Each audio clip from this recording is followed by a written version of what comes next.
அதிமுகவிலிருந்து விலகும் ஜெயக்குமார் அதிர்ச்சியிலே ஆதரவாளர்கள்.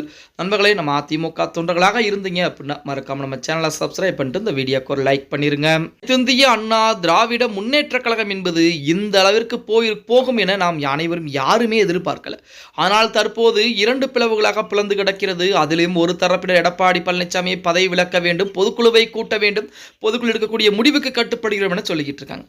அந்த ஒரு தரப்பினர் பார்த்தீங்க அப்படின்னா விஜய்க்கு ஆதரவு வாக்குகளையும் கொடுத்திருக்காங்க. இப்படிப்பட்ட ஒரு சூழலில் எடப்பாடி பழனிசாமி அவர்களை பொறுத்த வரைக்கும் இல்ல, நாங்கள் தான் இருப்போம், அனைவரும் வாருங்கள், பேசி தீர்த்துக் கொள்ளலாம் என அழைப்பையும் விடுத்திருக்கிறார். நேற்று தினம் மாவட்ட செயலாளர் கூட்டத்தையும் நடத்தியிருக்கிறார்.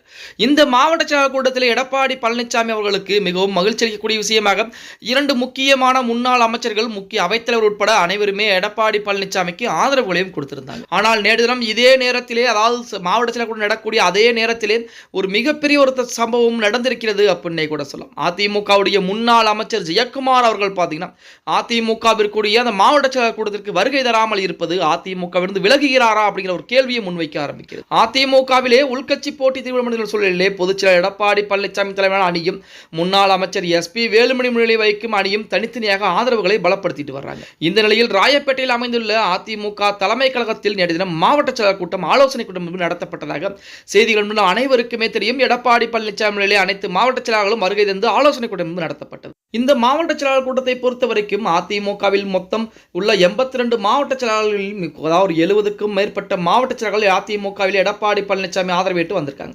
இப்படிப்பட்ட ஒரு சூழலிலே நமது ஜெயக்குமார் அவர்கள் வரவில்லை அப்படிங்கிற தகவல் தான் மிகப்பெரிய விஷயமாக பார்க்கப்பட்டு கொண்டிருக்கிறது. அதாவது ஜெயக்குமார் அவர்களை பொறுத்த வரைக்கும் இதுவரைக்கும் SP வேலுமணி தரப்புக்கோ அல்லது எடப்பாடி பழனிசாமி தரப்புக்கோ ஆதரவுகளை கொடுக்கல. கொஞ்ச நாட்களுக்கு முன்பாக எடப்பாடிக்கு ஆதரவு கொடுக்கக்கூடிய வகையிலே ஜெயக்குமார் அவர்கள் ஆலோசனை செய்து கொண்டிருந்தார் அப்படிங்கிற செய்திகள் கூட இணையதளங்களிலே வெளியாகி இருந்தது.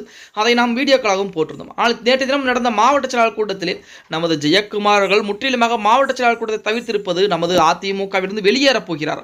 2021, 2026 இரண்டு தேதிகளுமே நமது ஜெயக்குமார் தோல்வியை தழுவியிருக்கிறார். அதேபோல சமீபத்திலே அதிமுகவுடைய முன்னாள் அமைச்சராக இருந்த செம்மலை கூட பார்த்தீங்கன்னா அதிமுகவிலிருந்து வெளியேறிக் கொள்கிறார் என கட்சியிலிருந்து மொத்தமாக வெளியேறினார். அதே போல நமது ஜெயக்குமாரும் செய்ய இருக்கிறாரா அப்படிங்கிற மாதிரி இணையதளங்களிலே செய்திகள் என்பது உலா வந்து கொண்டிருக்கிறது. அதாவது ராயபுரம் தொகுதியிலே நமது ஜெயக்குமார் அவர்கள் போட்டி போட்டு கடந்த 2021 தோல்வியை தழுவியிருக்கிறார். இந்த முறையும் தோல்வியை தழுவிவிட்டார். அவருடைய துரதிருஷ்டம் அப்படின்னே கூட சொல்லலாம். மக்கள் மாற்றத்தை எதிர்பார்த்ததன் காரணமாக தோல்வியை தழுவி இருக்கிறார். ஆனால் இந்த தோல்விக்கு எடப்பாடி பழனிசாமி காரணம் அல்ல அப்படிங்கிறது நமது ஜெயக்குமார் அவர்களுக்கு நன்றாக தெரியும். இருந்த போதிலுமே நமது ஜெயக்குமாரை பொறுத்த வரைக்கும் SP வேலுமணி தரப்புக்கும் இன்று வரைக்கும் ஆதரவு எதுவும் கொடுக்க கிடையாது. இருந்த போதிலுமே மாவட்ட செயலாளர் கூட்டத்தை புறக்கணித்திருப்பது ஒருவேளை எடப்பாடி பழனிசாமியை விட்டு அதிமுக விட்டு விலகுவதற்கு வாய்ப்பு என்பது இருக்கிறதா என செய்திகள் என்பது இணையதளங்களிலே உலா வந்து கொண்டிருக்கிறது. பொறுத்து பார்க்கலாம். ஓகே गाइस, வீடியோ பிடிச்சிருந்தா மறக்காம லைக் அண்ட் சப்ஸ்கிரைப் பண்ணிக்கங்க. அப்படி நம்ம போடக்கூடிய வீடியோ பத்தின கருத்துக்களை கீழே மறக்காம கமெண்ட் பாக்ஸ்ல பதிவு நண்பா.